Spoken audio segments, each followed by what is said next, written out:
Wala nang ibang pinakang maliwanag na solusyon sa ating problema maliban sa revelation ng salita ng Diyos.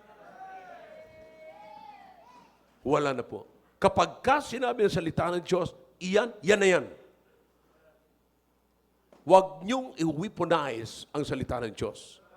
Most of us, gagamitin natin ang salita ng Diyos para patamaan si ganito, patamaan, kahit out of context. You're weaponizing the Word of God. Ipopost pa natin yan. Ipopost pa yan. You see that?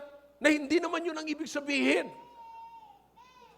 Dapat ang salita ng Diyos nagbibigay linaw na meron kang hatred, na meron kang pain, na meron kang kalungkutan, na meron kang discouragement. At pag sinabi ng salita ng Diyos na ganyan ang kalagayan mo, you have to admit it.